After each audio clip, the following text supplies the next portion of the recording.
In this video, update lang tayo sa kaganapan sa market. Bitcoin muling lumipad at naabot ang significant area above 90,000. Nasa 93,000 as the time of recording. Umangat na rin ang price ng stocks at dahil yan sa mga sinabi ni Trump at yung anticipation ng mga tao na posibleng matapos na ang trade war, na positibo ang impact sa sentiment ng mga investors. So pag-usapan natin lahat yan at kung interesado kayo sa ganitong mga content, token reviews, crypto news, anything related to crypto, make sure to subscribe and hit the notification bell. Simulan natin sa price ni Bitcoin mula intraday low na lampas 84,000, umakyat si BTC ng 9% at tinawid ang 92,000 noong April 22 kahapon. Umabot pa ito ng 94,000 at nag-umpisa na din maging green ang stock market. Ang dahilan ng lahat ng yan ay ang friendly tone ni President Donald Trump, particularly sa trade war, na sinasabi niyang hindi lalagpas sa 145% ang taripa na ipapataw nito sa China, mababa pero hindi naman zero. Ganon din, sinabi niya wala siyang balak tanggalin si Jerome Powell at pagkatapos nga ng mga pahayag na ito ay nagrally na ang market. Si gold naman nag all-time high sa $3,500, sumabay din dito si Bitcoin at ang huling nagrally ay ang stock market. Noong mga nakaraang araw napansin ng marami ang pagdecouple ni Bitcoin sa equities, pero ang pinaka-bullish clue hindi spot chart kundi derivatives. Ayon sa CoinGlass, sumipa ang open interest ng Bitcoin futures ng 17%, tumama sa $68.3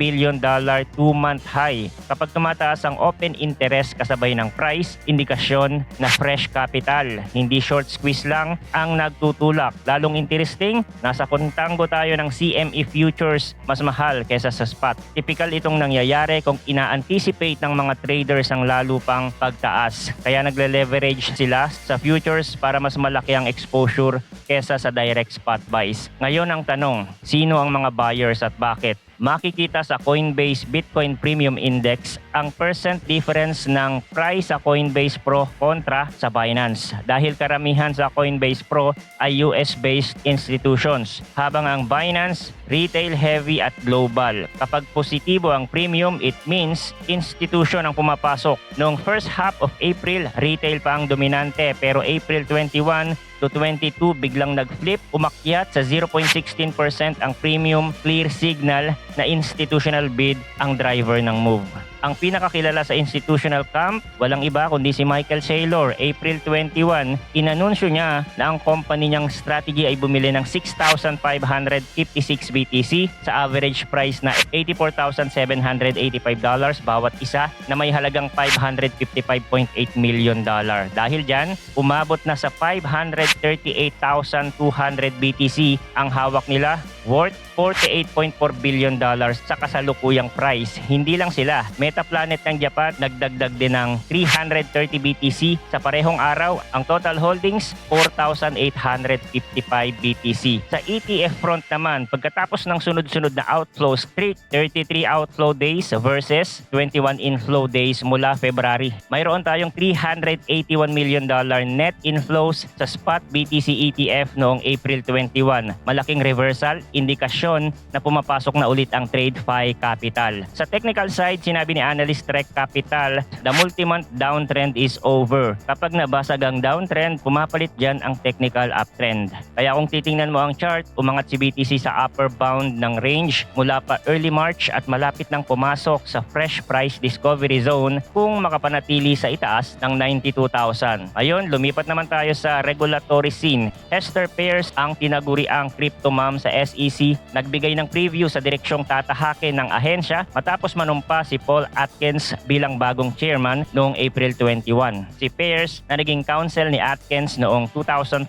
to 2008, nagsasabing nakatutok daw si Atkins sa economic growth at balak nitong i-reorient ang SEC para isaalang-alang ang buong mission kabilang ang innovation. Tinanong ng Senado si Atkins tungkol sa ties niya sa crypto industry. Ang sagot niya, kilala niya ang integridad niya at susunod daw ito sa ethics rules. Sa ngayon, 4 lang ang commissioners. Kung umalis si Caroline Crenshaw na Democrat before 2026 at hindi agad palitan, mananatiling GOP heavy ang panel pabor sa mas pro-crypto na agenda. Tandaan, sa ilalim ng dating chair na si Gary Gensler, bentang-benta ang bansag na regulation by enforcement. Mula January, tinapyasan ng bagong leadership ang ilan sa high-profile lawsuits kontra crypto firms. Ayon kay Pears, lahat gustong makarating sa regulatory clarity. Kaya abangan ng roundtable sa crypto custody ngayong April 25 na posibleng unang hakbang ng bagong SEC tungo sa rules over lawsuits approach. Balik tayo sa price outlook dahil meron tayong dalawang research report. Isa galing sa Standard Chartered at isa galing sa Intellectia AI.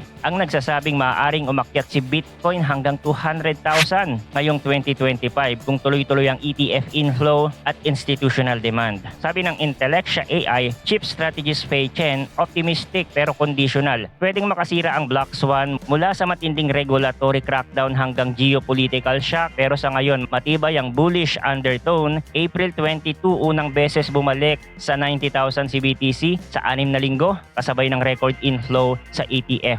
Ayon sa BitcoinTreasuries.net, halos $65 billion na ang corporate Bitcoin treasuries. Sabi naman ng JP Morgan sa January research note, nagsabing parehong gold at BTC nagiging structural components ng portfolio bilang hedge sa geopolitical at inflation risk. Bagaman mababa raw ang BTC gold correlation mula nung i-anunsyo ni Trump ang import tariffs noong April 2. Ayon sa Binance Research, kung mas lumaki ang ETF inflow, pwedeng bumaba ang hedge narrative ni BTC dahil mas magkakaroon ito ng correlation sa equities. Sabi yan ni Spencer Young ng Fractal Bitcoin. Dagdag pa niya, long-term resilience hindi lang sa balance sheet optics kundi sa real usage. Dapat may transaction, development at experimentation, hindi holding lang. At kung titingnan natin ang price action ni BTC, meron tayong solid breakout. We have a long green candle here. At katulad nga ng sinabi ko sa previous analysis na dapat manatili si BTC above 90,000 to maintain the bullish momentum. Ito na yung inaantay natin na market sentiment shift,